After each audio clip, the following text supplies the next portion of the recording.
now.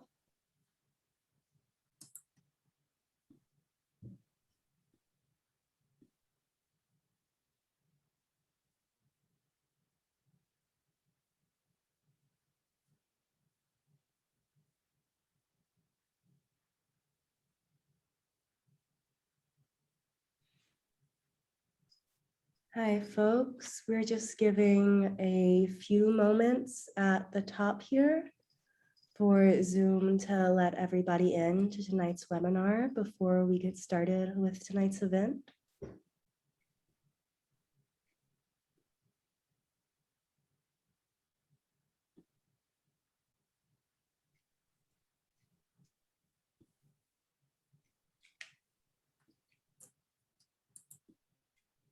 If you are already logged into tonight's webinar with us, you can open up your chat window to let us know where you're zooming in from, and also to find some information about how to purchase books by tonight's featured authors.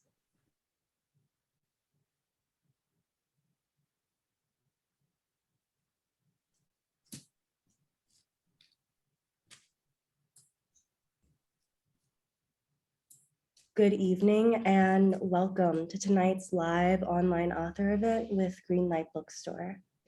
I'm Chelsea from Greenlight, and we're thrilled to host tonight's event with Uli Beutter Cohen, launching her new book, Between the Lines, Stories from the Underground.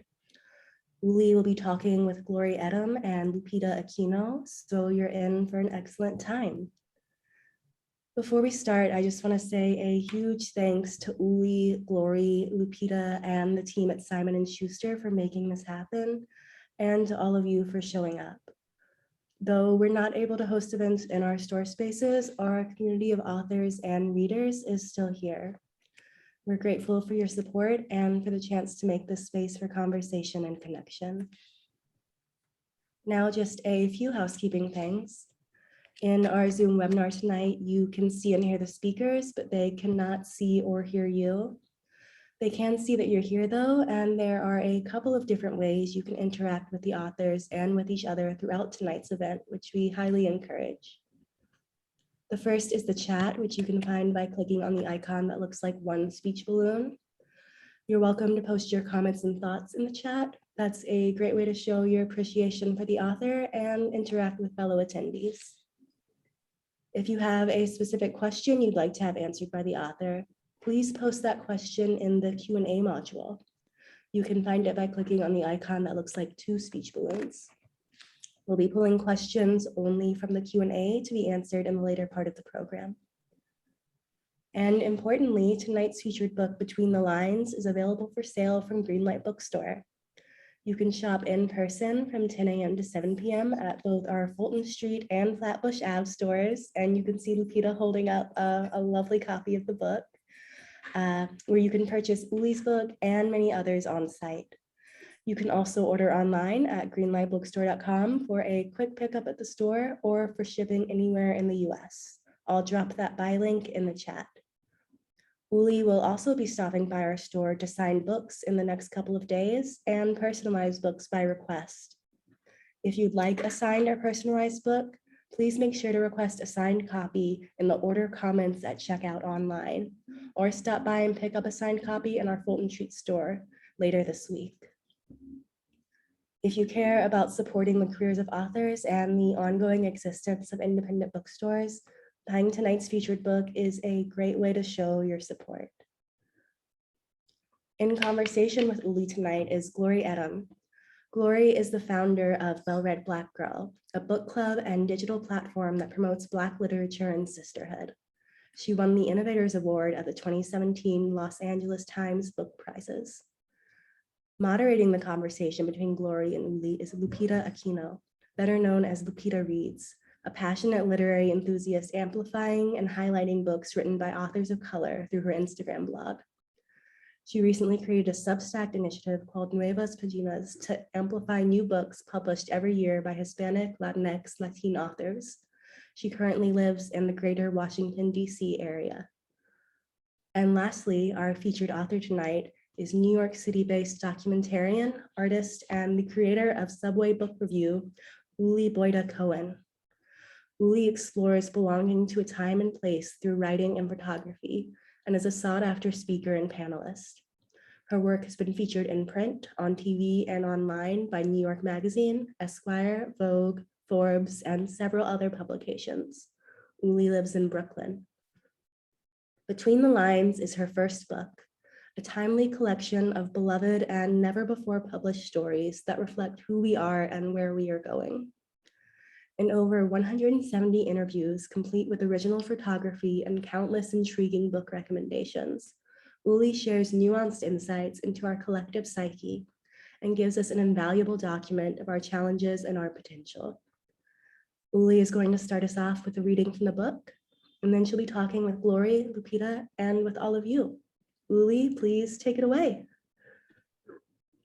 Thank you so much for having us, Chelsea and Greenlight, and thank you so much, Glory and Lupita, for being here with me tonight. You're my dream team for this beautiful virtual event, and I just want to say thank you, everyone, for zooming in. I'm going to read you pieces of the introduction from Between the Lines, which hopefully you will check out and get for everyone you know and love. What a good holiday gift. Okay, but aside from that, we're going to speak about so many good topics tonight, and this is really a conversation, so make sure that you really come into it however you feel fit.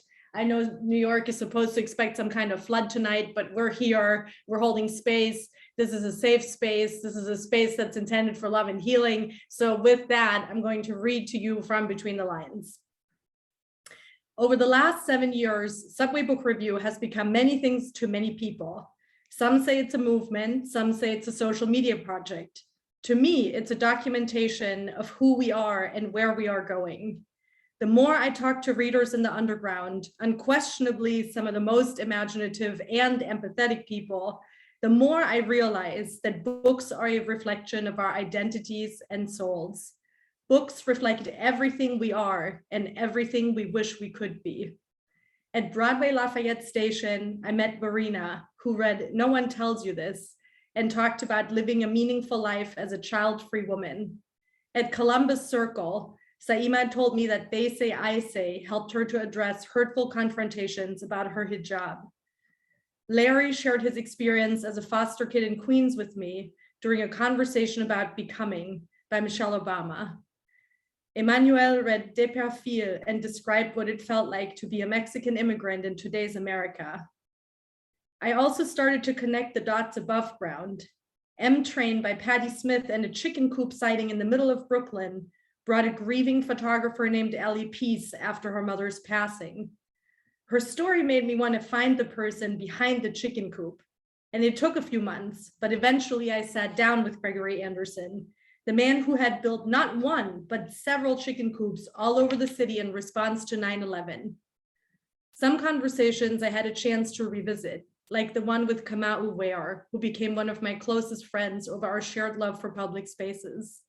Others were fleeting. I'll never forget the day in 2018 when I randomly saw Ta-Nehisi Coates on the 6th train reading Ill Fares the Land by Tony Judd. We only rode one stop together, but his generosity filled me up as if we had sat down for 1 hour. Like the city itself, I've had to evolve and adapt over the years. The arrival of internet service on subways in 2017 meant fewer commuters with printed books in tow.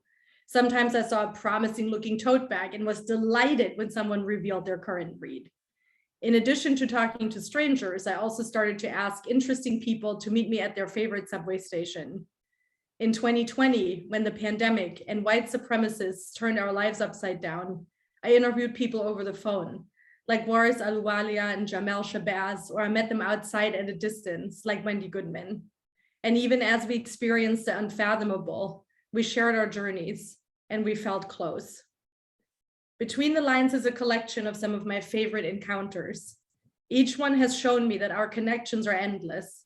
I've talked to people in all 5 boroughs. I've ridden every train line end to end. I've laughed, cried, and hugged more strangers than I can count. But of course, not all conversations have been easy. Some hit my blind spots and some hurt my soul.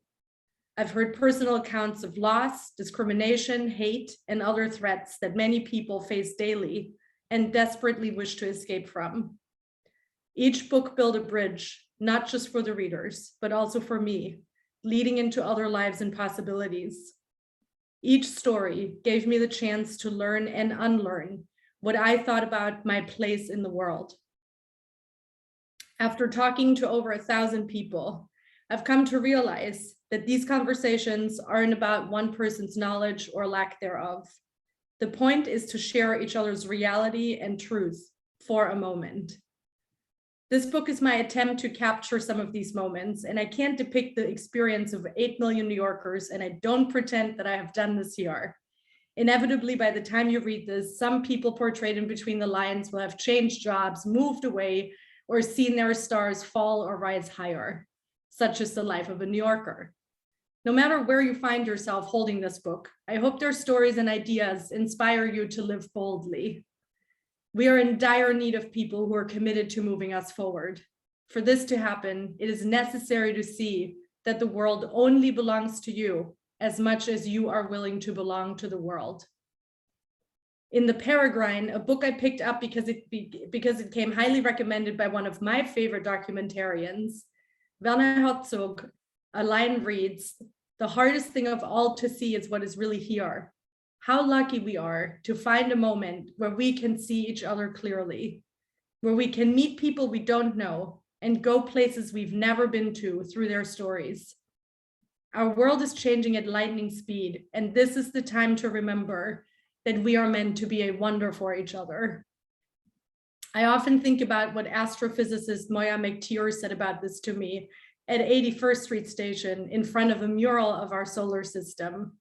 She summed up perfectly what the underground had been whispering into my ear for years. On the cosmic scale of the universe, an individual life matters very little. It can be missed in the blink of an eye. But on Earth, every thought and every action matters. Right here, right now, you make all the difference. I don't know if you can hear me clapping, but I'm clapping. So beautiful. Thank you to Greenlight Books. Thank you, Uli, for writing and Glory for writing, and for thinking of me to be part of this panel that I get to moderate with you two, because you guys are inspirations forever and ever and ever and ever. So thank you for everything you do. And you know, just building off of your reading, you know, I think about what you both of you contribute and do for the literary community. And something that occurs to me is that reading, the act of reading itself is done in solitude. You know, we do it alone. However, both of you have been able to build like vibrant communities through literature. So I want to know, why was it important for you as a reader to establish the communities that you did? And Uli, feel free to jump in first.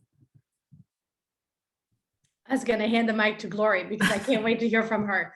But I will just say, to me, the act of reading does not end when you close the covers of a book. The act of reading really truly comes alive and begins when you join in conversation, when you have discourse over this about the story that has just infiltrated your DNA and has changed you. Because we as avid readers know this, every book that we pick up and every book that we truly engage with changes us forever. And so to me, the natural order of progression is to then gather and to discuss.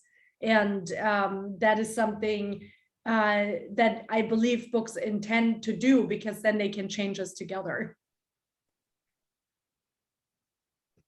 I agree 100%. I think that Uli and I are both very extroverted people, and we love to gather and commune and spend time together. And so when we're reading, the natural inclination is to be vulnerable and open and bring people together to discuss the ideas, to be transparent, to share our feelings.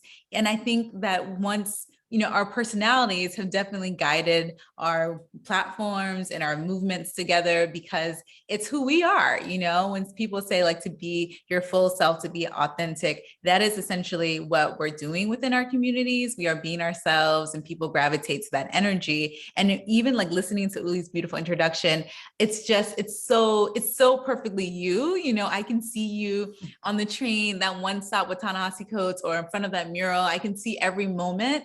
And I know that every time that you're on the subway, when you're gathering the stories, that you're just like giving your 100%. And so all of that gathered inside of the pages of a book is so beautiful, because it is essentially like your life on the page, and who you are and how open you are. That openness is so necessary when you want to work with other people or inspire other people. And you never know what you read or who you interact with and how it will change them, So that kind of like moment in the universe is so important, to be just open to the idea in the book, but open to the possibility of what can happen when people like really try to, be their best selves and tell their stories to another person.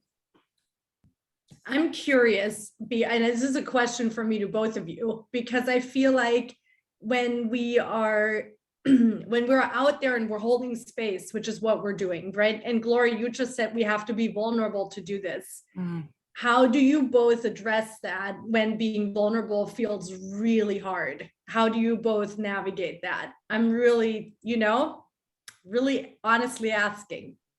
I mean, it's, for me, like the last couple of years have been so challenging because there's been so much transition. I became a new mom, and I've been like trying to take the organization to like, new heights. And it's, I mean, compared to like when I first started 5 years ago, and I would love to hear your response, Uli, it does feel, sometimes I feel more fear. Like sometimes when, in the beginning, when you don't know the consequences of something, you can just kind of go all in. And it's like a boldness and a fearlessness, because you don't know what could happen. But now I'm like, there's more at risk. And sometimes I feel like I can feel myself contracting or feeling a little bit more anxiety. But the reality is I need to go back to my original feeling of being open to the possibility and not being afraid, because that fear is what stops you, So I'm constantly trying to like reconnect with myself, like be present, not be too mindful of like, what other people think in comparisons, because that can stop you. And then also be okay when things don't necessarily go the way I expect. We have talked about this. There's plenty of things that have happened that we have no idea what's going to happen, but it's like, bring it back, be present. What's the real goal? Like how are we defining our own success and really being our own true selves? And once I get back to that point, then I'm good. Then I feel happy. Then I'm like, all right, I'm making progress, and the measuring stick isn't like some pretend thing out there that is, tied to capitalism. It's really more about my whole being, my family, like my community that I love, and I want to see them excel and succeed. Then I get back to like the real things. But I think what I'm trying to say is like remembering to be present. Yeah. What about you, Lupita? How do you like? No, that's like, it's like stunning, but like, I feel like I'm a little bit opposite of you guys in that, I've always considered myself to be introverted. And it wasn't until I started being vulnerable and talking about what books do and how like I've been able to find myself in pages and just like discovering different things about myself that I've like been able to kind of step into who I feel like I wanted to be, right? And it's not something that came natural, or that I can say, like, oh, well, I've always wanted to do this or be this. So I think that for me, like Glory said, remembering the beginning and like who you were at the beginning and what the goal was, which was for me just kind of wanting to connect with other readers and share my experiences and learn about their lived experiences. That's what keeps me grounded. Yeah. How about you, Uli? I appreciate that so much. I think that I'm in the middle of you, because I'm like, I'm an introvert converted to an extrovert by a very extroverted mom. And, you know, I've shared this before. And so I would place myself in the middle of you two, but have, you know, obviously Gloria's right, have really let my extrovert shine and have also embraced that.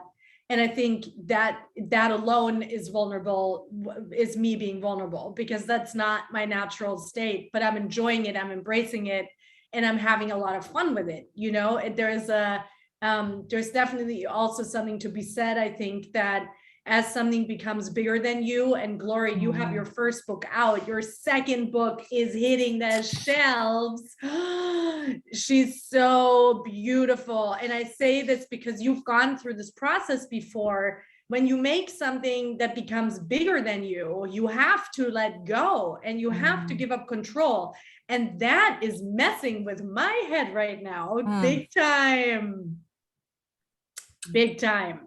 My advice for you is, again, be present. I mean, you're talking about 2018 when my first book came out. I was like on this high, but if we're going to be vulnerable and completely honest, there were moments on tour where I was like crying. I was like crying at my hotel, you know, overwhelmed, like afraid I was going to disappoint someone or say something the wrong way, which is like ridiculous now. That's like, it's not even possible, but I just need to be myself. But there were moments where I was like very, very overwhelmed by just the magnitude of things and how quickly things were happening. And they're all good things, right? But both things can exist. Like you can celebrate and feel all the joy and all the love, but you can also be scared as hell, like of all that. Like those things can happen at the same time and you can embrace them. And you know, the other wonderful thing about all of us is like we have family and friends that like surround us and nurture us and love us. So, you know, when you are having that moment, like, whoa, what is happening? You can turn to people that love you and they can put you back in like that safe space.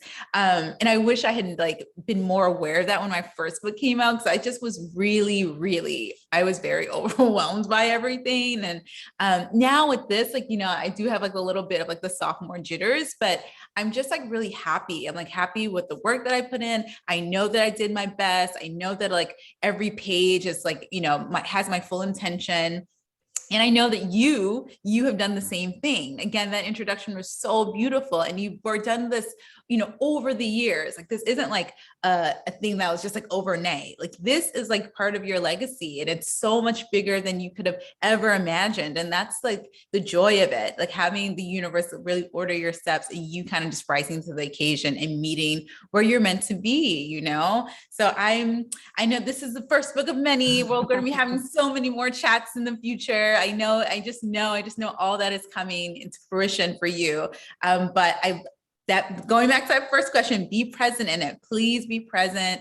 Don't just like really write in your journal, take photos, document everything in a way that's not overwhelming, but like just really be present. Like I actually took a note from your book. I have a jar. I did the jar. Remember? Oh yeah, my God, the Good Times jar. The Good Times jar. I would like about write the Good Times jar. Please, Glory, go off on the Good Times jar. And it would I would write the Good Times jar like on like receipt paper or just like anything like napkins, like my journal, and I would rip it and I would put it in the jar. And at the end of the year, I tossed it all out and I read everything. And I was like, oh, like I did this thing. Or sometimes they were like really silly things. Like I had ice cream on like a Wednesday at 2:00, you know what I mean? And then other times it's like, I won this award, you know, like I just started really doing that so I could just like remember and go back to it. And it's it feels really good to like reflect and look back and not like miss the moments. So get yourself a Good Times jar, Lupita. You need a jar. I'm gonna do that.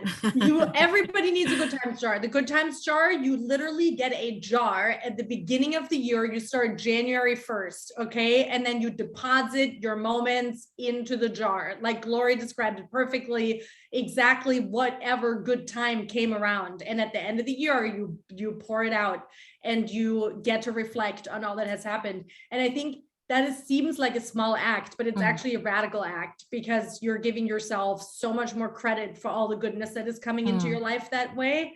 And I think that it's super important to bring attention to that, even during a difficult year, right? Like last year was absolutely atrocious in many ways, but did we still find little moments of joy? I sure hope so. And I think especially as we're talking about building communities and, you know, leading conversations and holding space, I feel that it's very important to talk about these small and also magnificent ways that keep us in line and moving, because I think that a lot of people, it doesn't matter if you're leading a large conversation on a national stage or you are leading a conversation in your community that's difficult and controversial with people who do not agree with you and are divisive, you need to find strength to keep that up somewhere. Yeah, no, you really do. And just keep it rolling on communities. You know, Gloria, I love that you mentioned family and friends and that being the original community. So I was wondering if you guys have a memory of the first time you experienced community and in what ways it contributed to the ways that you've built your own communities now. Which again, it's like, I'm just always mind blown by what you two have created. It's so special. Lori, do you have one? You know what? I always like talk about my experience in college because I went to a historically Black college university, but I'm gonna switch it up because before that, I was a Girl Scout. I don't even know if you can tell. I definitely was a Girl Scout, but I didn't make it to a Daisy. My mom was like over it after like Brownie. So I like stopped at Brownie, but like, I was like really into it. Like, I was just like, I had all the badges, like was very like about like ironing my uniform and like doing all those things. So I loved being a Girl Scout and I loved like the unity of it, especially like the outfits. I was like very much into the outfits and the selling cookies, you know?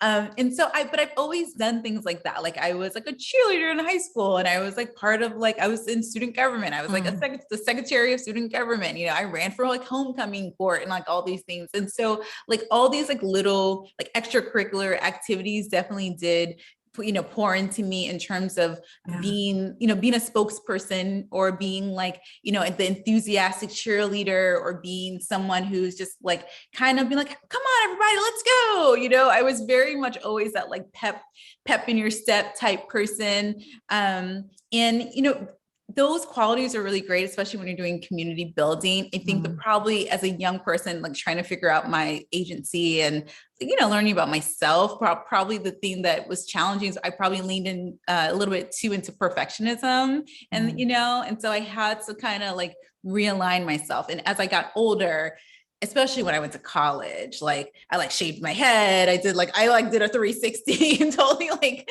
was trying to find myself, you know, but yeah, but I definitely feel like all these like extracurricular things that I did as a young person really helped me. I remember even one time in summer camp, I had like, we had to do this like climb this mountain thing. I grew up in Virginia, Northern Virginia, DC area.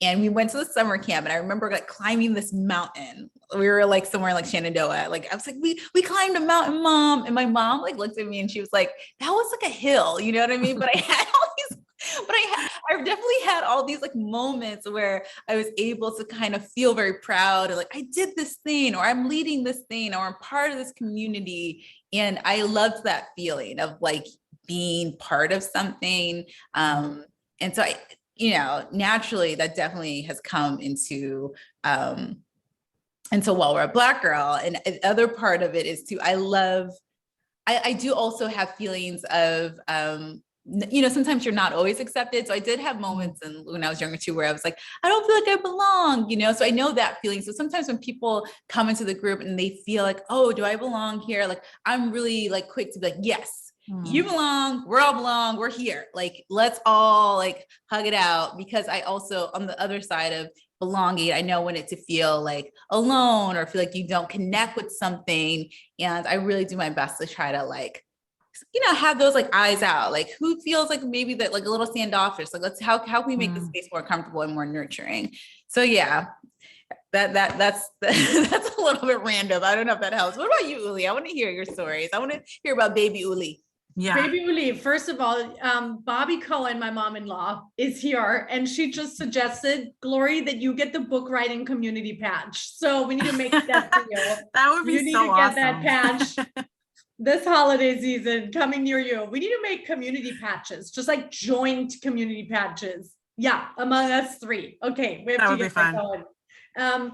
I think that I grew up in Germany in a very tiny village, population 800. I realized that I can run around the whole thing in 25 minutes 4 years ago. Yes, 25 minutes in circulating the whole thing. So there has always been an element of gathering small groups to me. And one of my first memories, and then that also turned into a larger memory, is I would gather the village kids and force them into circus performances where I, of course, was the circus director, and they had to figure out their act. And then we performed for my parents and their parents on weekends, and they had to bring it. Like if their shit was not tight enough, they had to practice it until it was good. You know, like that little fake white bunny rabbit needed to pop perfectly out of the hat.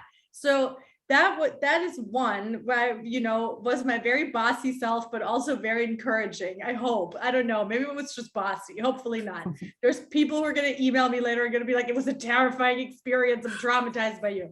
And then the other thing that was like really, really dope in school was joining the theater club. And in Germany, we don't have a lot of clubs, like that's not a German thing. But I found one, and I never had a big role. I always had like I was always like the little sideshow, but I loved it. Like I would have been terrified to take the main role back then. Now maybe, different story. I was like, can you really truly memorize 40 pages? Can one person do that? I don't know. had like stage fright, but I wanted to be a part of it. And it was so glorious. Like you said, costumes, the whole putting on a show together. I mean, I love that. Anytime I get to put on a show with friends, sign me up. And I feel like both of those experiences, you can just see through your platforms and your communities, and that's so amazing. I love that. I live for that. So I want to remind everyone that we are going to do an audience Q&A. So if you have questions, pop them into the audience Q&A box, and we will get to those later. But in the meantime, I know we mentioned documentation, and, I feel like when I was reading both of your books, that's something that kind of really stands out. It's just that you guys have this wonderful urgency to document and create a collection that reflects human experience. So I was hoping that you guys could talk about why documentation is important to you. So Glory, feel free to take it. Yeah. I think right now I'm really meditating on this idea of building a digital archive and what that means today with mediums changing and the power of Facebook, Instagram, WhatsApp. Recently we had that, the great day when Instagram and WhatsApp was down, it was so terrifying for the world. It felt very kind of apocalyptic almost, so what does that mean? How does that really impact erasure? How does that impact the histories, especially when it comes to oral histories? How can we preserve culture? So that is what I've been really thinking about. Even the process of getting the stories that I have in this collection was very tedious. I don't know if anyone's familiar with the permissions process. It is very complicated at times, especially when you're looking at work that is over 3 decades old. Back in the day when you would read an anthology and you would look in the back, usually it would just say permission from the author. That is no longer the case. You can't simply just ask the author if their work can be included, and which is good and bad, because that could, really preclude some really great work from being included because of the expense, or just the, stories suddenly being out of print, So one story we have in the On Girlhood collection is the only short story written by Toni Morrison, who recently passed away. And so that was such a joy to discover that and make sure it was reprinted. but again, it was a very complicated process. And so trying to like demystify that a little bit and making sure that people have access to these incredible stories is really important to me. And so I've been trying to do, because naturally I am, a curious curator. It's not something I actually went to school for. I always like to make the clarification, because plenty of people get their MFAs and PhDs and do years of work when it comes to curatorial practice. But I do have a knack for reading and understanding, and it's having an appreciation for good art, whether it's written or film or, any medium. I love to think that like I have a little taste, but I've been really thinking about the archive and what that means, and how does stuff get inside the Library of Congress, and what do we do when Instagram goes down? And that's why books are so special, because what Uli and I are doing, like a book isn't going anywhere, hopefully, it's a physical, tangible, knock on the wood type object that's so important. And, at the end of the day, if no one ever is able to see Subway Book Review or Well Read Black Girl on Instagram, no longer, they can turn to a book. They can pick it out from their library. They can order it from their independent bookstore. And that's a really powerful thing. And I think that like, it's so essential that we have spaces that are digital and also physical, because we just never know what's going to happen in the future and what can be deleted from the cloud or otherwise. Right. I hope I don't sound like a conspiracy theorist. No. I mean, I think the Instagram down for like a full day and then Facebook disappearing, I think it all made us like really wonder what is real. Like if it's nowhere to be found and it doesn't exist, how do we document all that? So I totally agree with you. And I think it's so important to talk about who gets to document, right? Because that also traditionally has not been anyone who looks like any of us three. We're really talking about the white male gaze, usually when we're talking about documentation, and when we're talking about collections, when we're talking about archives, those are not created by any of us. And then of course, white women, so much more than any women of color. And we need to just acknowledge that, and then give all the power in the world to the people who have traditionally not had that power. And so to me, what I've done in between the lines and what I've attempted and what I hope is a success is that I've given people a chance to document themselves, because these stories have been co-created, meaning everyone who's in this book has had a chance to look at their story before it was printed, before it's being published, so that they feel accurately represented. And I think that when a person like me documents, we have to co-create, right? When a white person documents, we have to co-create. And I say this, I get shade. People are like, you're not really functioning like a journalist, that is not part of that practice. And I say, well, you know what? Then maybe I'm something better than a journalist. And I say that with like a wink, and no, that is not like to take down a journalistic work, but that is to say there is so much space for other work as well, which how do we heal if we do not see ourselves reflected accurately? If there's spaces where we're constantly coming up against feeling misrepresented, how do we get to heal? And to me, that's the biggest question that I ask myself in this work. Am I contributing to healing? And am I contributing to not just documentation, but to documentation that moves us forward? And the only way to move forward is through healing. And you can't, similarly to reading, you can't heal in isolation. You don't read in isolation, you do it as a collective. So that is what it means to me. Lupita, what about you? What is your approach to documentation? I just, I see what you two do, and I'm listening to you now. And I think a lot about how the ways in which we have documented, or what we're used to documenting, or who says what photojournalism means or is, what makes a collection, all those things that are defined have never fit like our stories or people like us, and so what you two are doing is something radical that's outside of the box. And I think that's the type of the documentation we need that will, really capture the times that we're living in now.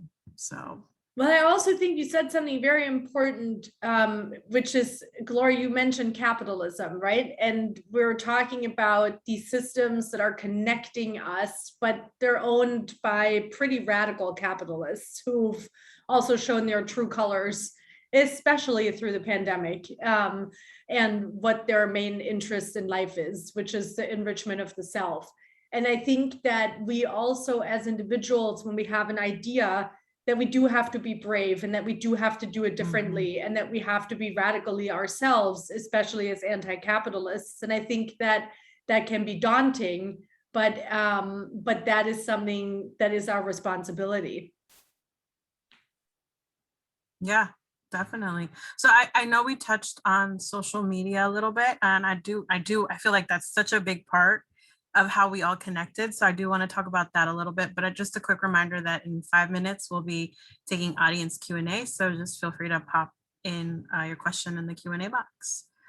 So just for you two, like, how has social media impacted, the communities that you've built, the ability to build communities, just, and of course yourselves as you're growing with your communities?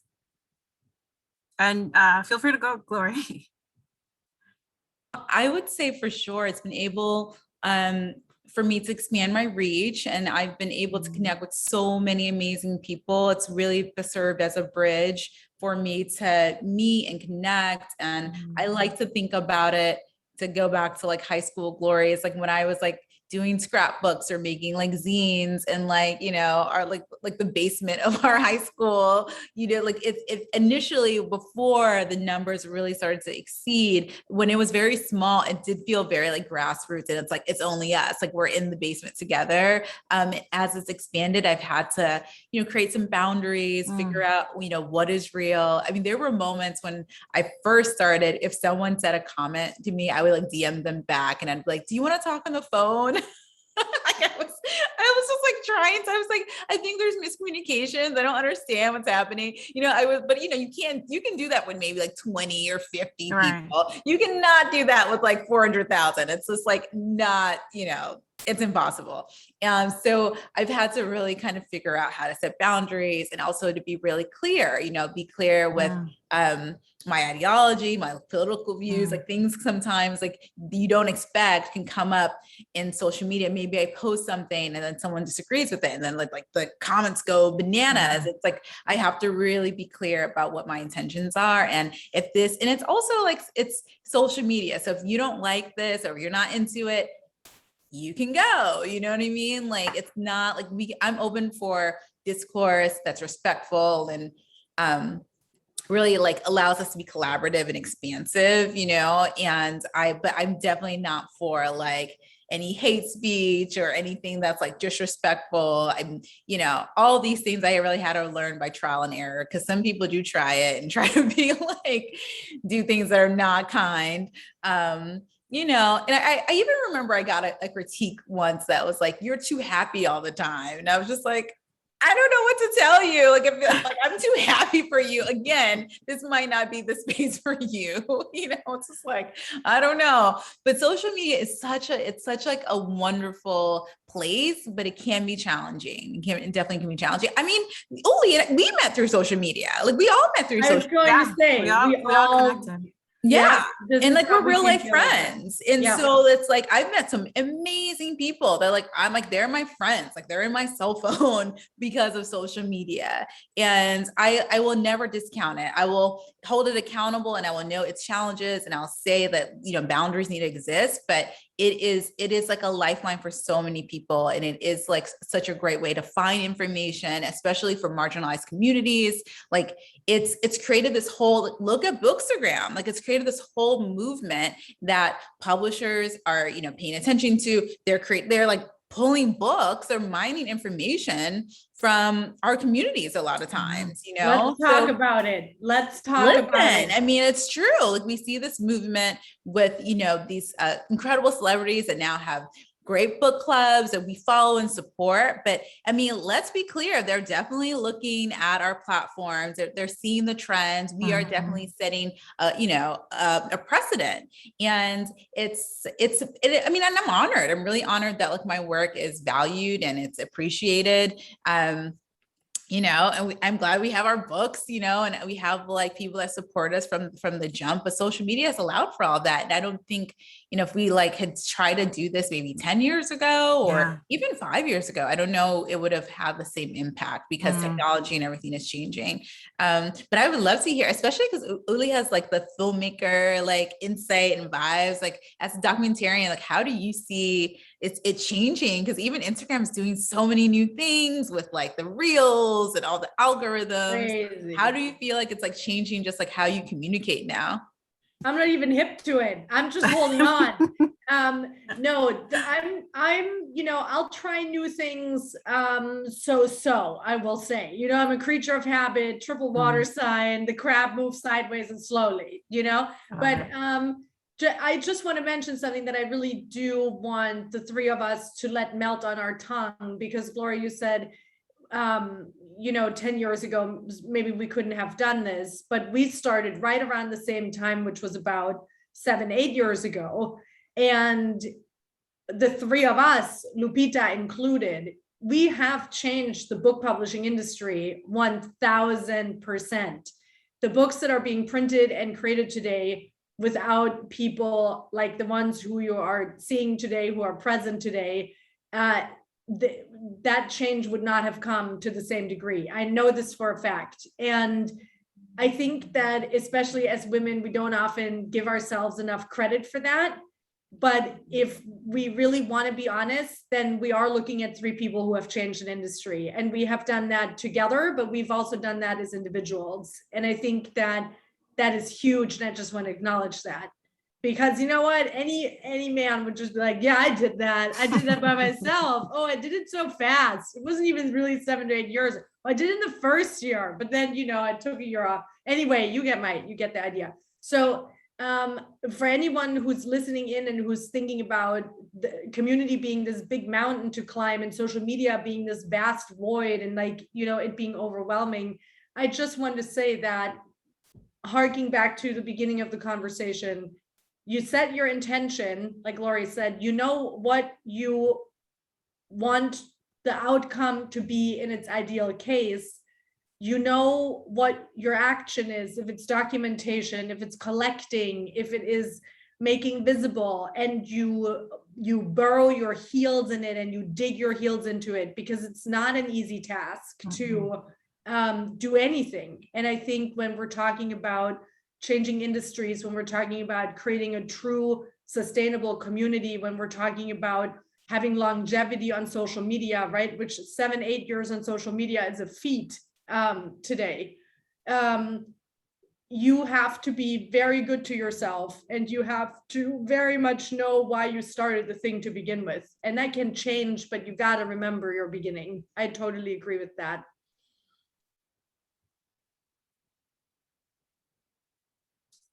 Oh, I think there you go.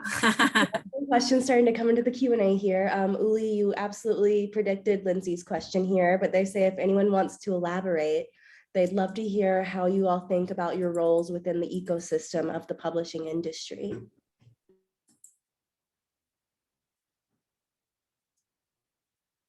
I can chime in a little bit. I think that in terms of, as I said before, setting trends, being able to really note like emerging authors. Initially, when I first started the book club, I was only working with debut authors. So it was, folks that just got out of their MFA program, or they had a book that was out less than a year. And the traction, like the fact that the folks were getting so much, not only like the accolades of our community, but they were, coming up on the New York Times bestseller list. They were selling books. And that is like the metric that publishers are always looking at. They want to see that like books are being sold. So our book club, again, which was originally very small, was really driving traffic and allowing people to feel supported. And then, a year later, we have the same people that had debut books had their second book. and their third and their fourth, and you can just see they suddenly go from debut author to author that has a body of work, and we're following them along their journey. So I like to think of it as like a family. We're part of this, they're part of like the alumni network, they're part of the legacy, and each time they have a new title, we're there to support and give them love and just to nurture them. And I've definitely had conversations with different publishers and especially publicists. Bless the publicists of all these books. They work hard. They really, really do. There's a complete ecosystem behind every book, from editors, publicists, and marketing team. And I've had incredible conversations where they're just like, they're thankful. They're really, really thankful. How that translates to, being able to keep our community sustainable is a whole other conversation, because it is challenging. I think there's also this kind of idea that like it's,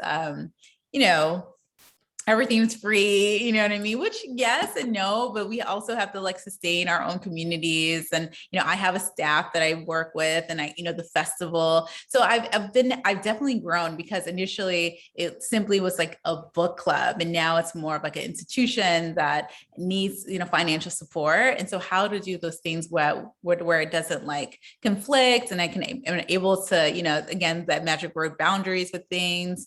But it's been a great learning experience. I would have never thought initially that I would be calling myself an entrepreneur. I really, the first 3 years, I just called it like a community project, and I would just like put everything on my American Express.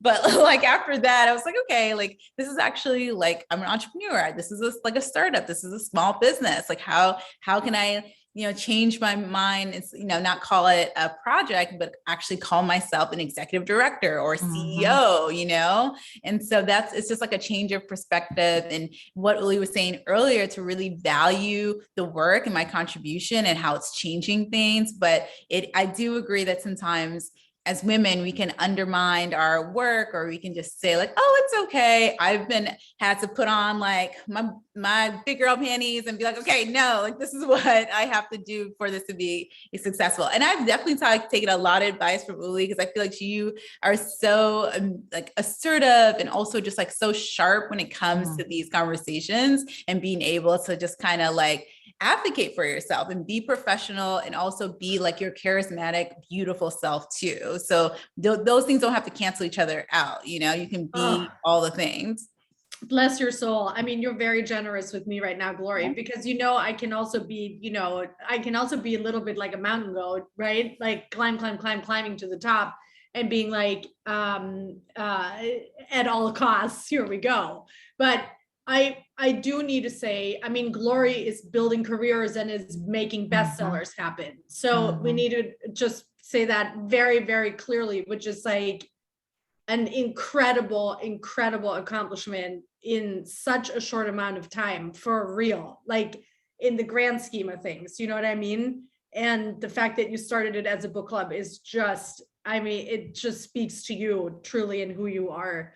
In terms of, I just feel like that is exactly what we have to keep in mind, right? It's like these small seeds, but the important thing is that the seed is planted, and that it goes in good soil, and then it will show you what it wants to be. Like, you'll start it as one thing, and it's going to grow from a book club in an institution. And it doesn't matter that social media is a part of it, and it matters that social media is a part of it.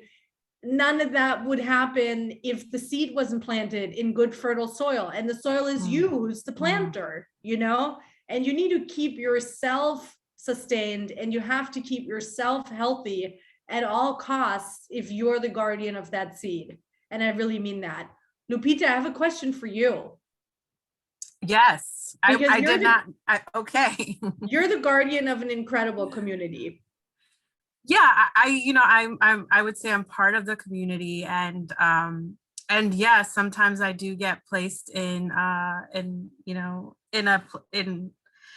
just get placed where I do kind of represent a community, and it's a huge community, something that I have evolved with and has evolved on its own and is ever evolving. I mean, book talk is now a thing, social media and the way that we talk about books and how we talk about books is something that has just skyrocketed.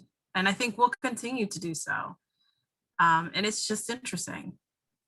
What do you want to say to people who are like, oh, but I'm always told that my community is a minority? Ooh, it's just such crap. It's so insane. It's a leading question, I know. But I'm really curious. What do you want to say to people who are like, but how do I even find my people? Are there even, power in numbers? Let's talk about it. Yeah, I mean, I personally, I think that, like you said, if you are you and you are the seed and you're the soil, and just being you kind of attract the community, I think. And that's what you two do, and that I've seen you two do. Like, that's what I remember when I joined Instagram. I was attracted to you guys because of the community that you guys are building, and who you were and what you stood for, and the things that your intentions. And just like Glory says, when you have those known, people will come, and I don't know, maybe that's too simple. What do you guys think? I just think the people who have been told that they're a minority have been purposefully lied to, so that they will not even potentially attempt to find each other and to build that power in numbers. So I will answer my own leading question, because I know I kind of posted on you, which is unfair. But I really believe that, because there are so many folks who come to me and who say, oh, I wish I could do this in my own way, but would there even be enough people who would want this? And I think the first thing that you have to do is to create the visibility for yourself. And then when you do that, that's when other like-hearted people can come along, is what I would say. I was reading something recently where a historian was referring to what folks typically say is like marginalized communities. He says, as a member of the global majority.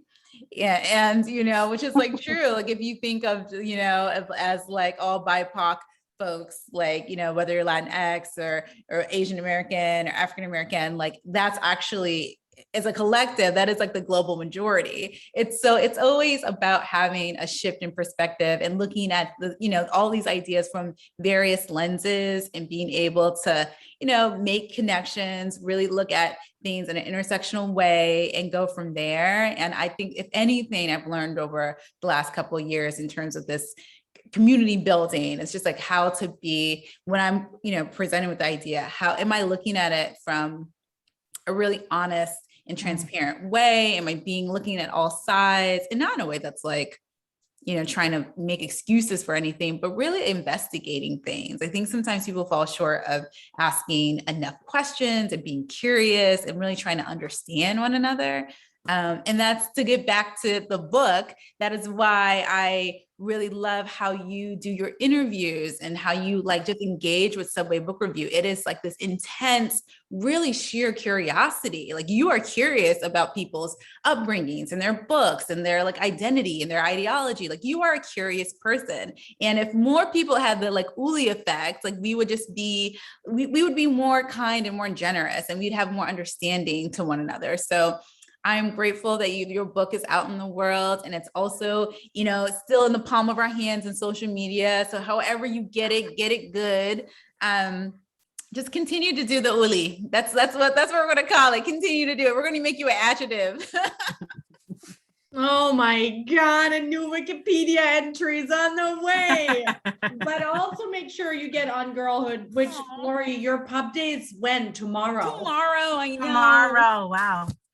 Tomorrow. So you can pre-order this from Greenlight tonight. All of you who are here need to order this from Greenlight tonight. If you haven't already, we need you to do this as a community. Please. Thank you. You're so sweet. You said it earlier, all the holidays.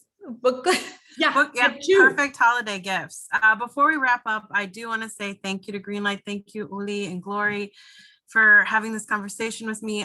So many wonderful gems. And also, let's end with the classic Subway book review question that started it all. What are you reading? I'm curious. So, Uli, what are you reading? I am two booking right now. Sometimes that happens in my life that I'll be two booking. So I'm currently reading Pure Color by Sheila Heti, which comes out next year, but it's available for pre-order. And that is about It's a beautiful philosophical book about transitioning, passing, and recreating a new world. And then I'm also reading Wintering by Catherine May that I just started, which is to really acknowledge winter as the healing season of reset and healing. And that just feels, so right on after the time we've had. I'm gonna pick that up. I love that. I'm still reading the love songs of W.E.B. Du Bois on Oh, series. good. So incredible. It is a doozy. So I've been taking my time with it. It's on my nightstand. I'm also listening to it on audio. So shout out to Libro FM. And then I just picked up this fun book. It's Hill House Living, The Art of Creating a Joyful Life. I don't know if anyone's familiar with Paula Sutton. She's really popular on Instagram. She does like the whole cottage life. And I've been so inspired. I've been doing a little nesting of my own. So it's like filled with like recipes and like just little stories about her life and how she creates her own little like world. It's so cute. She's so adorable. So another good Instagram to book example. I need Lupita, that. what about you? I'm reading The Matrix by Lauren Groff. I am reading What Thunder, What Storm. I am reading Monsters in the Middle. So I'm reading a lot of books. Uli, you said you were 2 in. I'm 3 or 4 in. You got like 5 books going. Lupita, that's incredible. Holy cow. How do you thrive and survive? I mean, you're reading, which is of course the answer. But Yeah. wow. That sustains me. So Incredible. again, thank you guys so much. This has been such a treat. It's been so spectacular. Please pre-order the books. Congratulations, Glory, tomorrow. Uli, we have you coming up soon. Thank you so much to Greenlight Books. Yeah, thank you. Thank you so much, everyone. Thank you for being here. Thank you so much, Uli, Glory, and Lupita. Just as everyone said, a quick reminder that you can buy Between the Lines and On Girlhood from Greenlight. You can stop by in person tomorrow at Flatbush or Fulton Street. We're open 10 a.m. to 7 p.m. Or I am pasting the book buy links in the chat where you can find both of those books to buy for local in-store pickup or shipping anywhere in the US at greenlightbookstore.com. Thank you all again so much for such a wonderful conversation, and have a great rest of your evening. Bye.